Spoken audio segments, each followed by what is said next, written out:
Hello, friends, and welcome back to r/ProRevenge.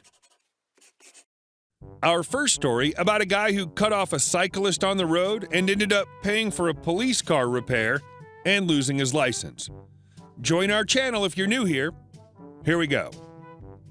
Jerk driver ends up paying for a lot more than a new car. First, a little backstory. I'm a college student and cycle to campus every day.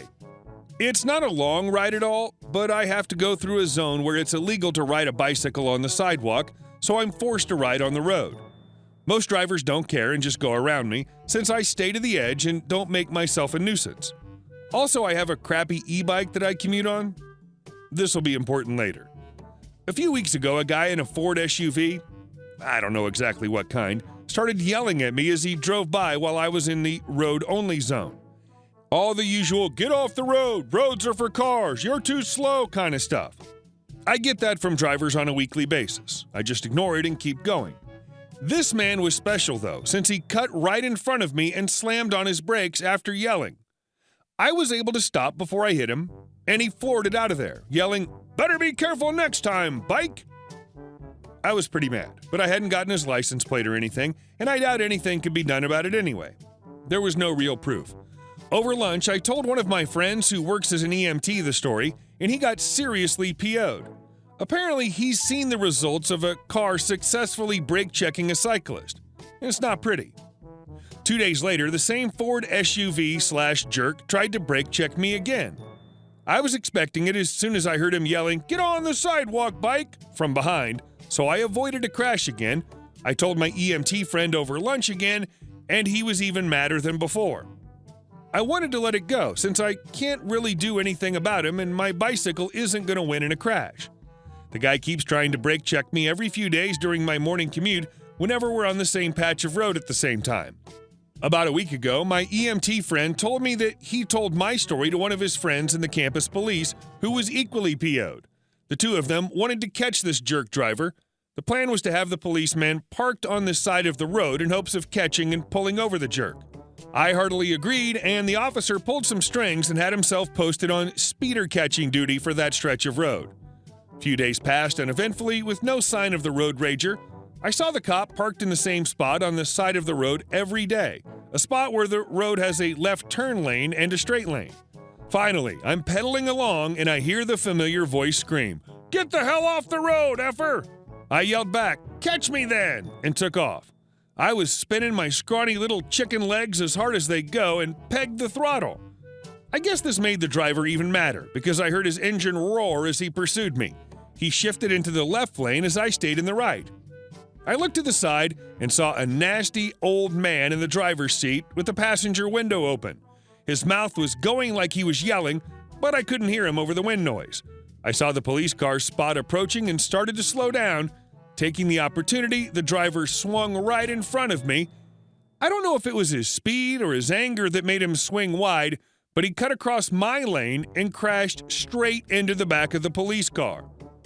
I barely applied my brakes, slowed down to about 15 miles per hour, and crashed into the side of his car.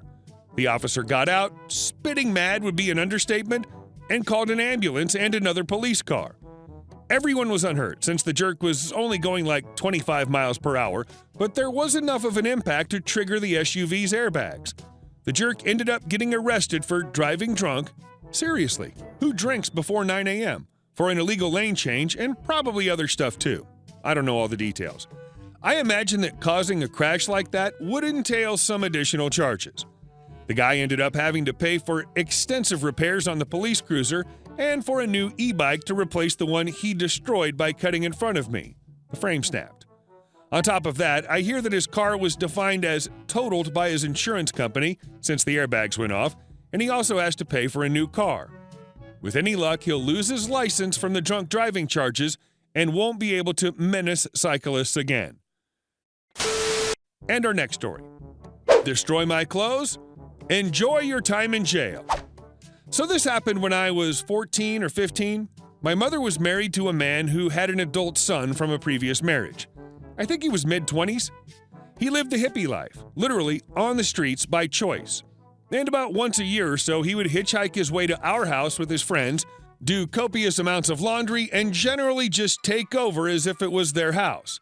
They even left the gas burners on once because they forgot they turned the stove on. Anyhow, like any teenage girl, I was obsessed with my clothes. I had laundry sitting in the dryer, including these awesome corduroy pants I'd only worn once. Stepbro and his friends are doing laundry. And instead of doing something normal like moving my stuff aside or putting it in my room, they decide, oh man, it'd be so dope to cut these up and make a sweet cape. So that's what they did. I saw Stepbro wearing this cape and recognized the material. Are those my pants? I exclaimed. They were in the laundry, man. Like finders keepers. I was furious, and his dad wouldn't do anything about it. My mom was PO'd because she just bought these for me and they were pricey. Mom didn't like his annual visit anyhow, but to keep her marriage, she put up with it. I wanted to get back at Stepbro, but he had nothing of value because of his lifestyle. Then I remembered I overheard my parents fighting, and my mom had mentioned Stepbro had gotten a girl pregnant, and the kid was like 2 years old, and he hadn't so much as given the girl a penny or even seen the child since it was born. So the next day, my parents were at work, Stepbro's hanging out, listening to music or something. I decided to call the cops. I wasn't sure what to say, but I told the dispatcher I knew of someone who might have a warrant out for failure to pay child support. Now, before you say, how would a teenager know about that? Well, my birth father is a demon, and he was at one point nearly arrested for the same offense. The dispatcher asked the name of the person. I gleefully gave Stepbro's name, and they confirmed there was in fact a warrant out for him. I gave my address and waited. 20 minutes later, cops roll up, they knock, and I let them in, and lead them right to him. He's right here, officers. I couldn't stop smiling. They cuff him and take him off to jail. An hour later, my mom calls the house after Stepbro had used his phone call to call his dad, and I tell her exactly what I did. She whispered, "Good job," but then pretended to loudly reprimand me as she was with Stepdad. Stepdad couldn't get the fine and bail money together fast enough, so Stepbro had to sit in jail overnight. Still makes me happy, 20 years later, to remember seeing him being taken away in a cop car.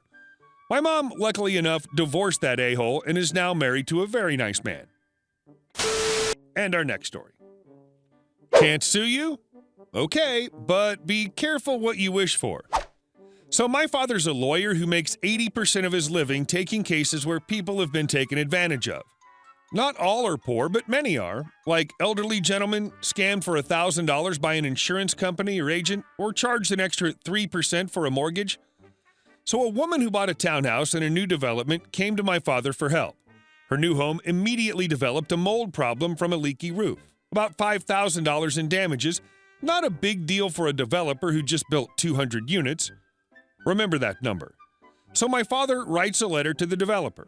Matter of fact, explaining the situation and requests that he just fix it. Didn't want money, it's literally 30 minutes to listen to the woman explain the story and to read her sales contract, and another 30 minutes to draft a letter. So the developer comes back with, "I'm not responsible for the subcontractor or his work, and it's in the sales contract. There's nothing you can do, you can't even sue me." The contract was probably not written very well, and perhaps onerous, meaning not fair and invalid in certain respects. But the point was taken. This developer is a greedy a-hole who thinks he can bully people. Now, my father's client was one of the first people to buy and move into one of the 200 units being built, and every Sunday was an open house where prospective buyers came around to see the units and speak to the sales team with a small office in a truck container. My father instructed his client to make a photo album of the damage, as if the mold was finally getting married. Pictures galore of every instance of damage in the house. On Sunday, they showed up with the album and stood on the sidewalk next to the sales office and invited every single person who walked by to have a look at the album. They did this 2 Sundays in a row, after which they received a letter from the developer practically begging them to let him fix the damage. Apparently, they closed the sales office and had the vast majority of the units yet unsold. I don't recall the figure, but my father got a cash payment from the developer as well. And of course, the damage was fixed. Great example of not taking no for an answer, just good old-fashioned hard work to make things right. And our last story. Manufacture paperwork to fire me? Enjoy your liquor license audit. I was working at a corporate sports bar at the time, barely over minimum wage, no insurance, no raises, no future. New store management came in, and it was clear they were cleaning house, i.e. firing all the old staff to hire their people. Somewhat standard, labor laws in my area allow firing for almost any reason.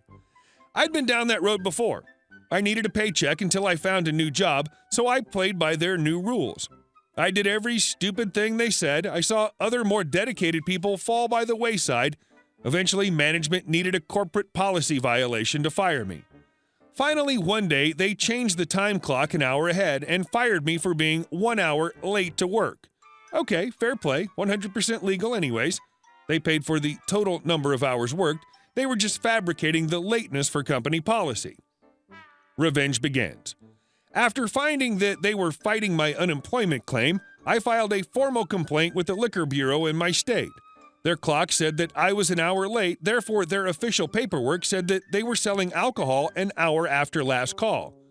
Hundreds per violation, plus automatic license suspension after X violations, and every bar transaction for that hour was a possible violation. I quickly got corporate attention. My last check was double-checked for hours accuracy and overnighted to my front door. Cashier's check, not standard payroll. I eventually signed a form saying that they were not selling alcohol after hours and they would stop filing frivolous appeals against my unemployment benefits. The GM was replaced 2 months after I left, and they had repeated staff problems trying to fill my shoes. Corporate still gives me a stellar job reference to this day. Hey guys, thank you all for watching the video, and I'll see you in the next one.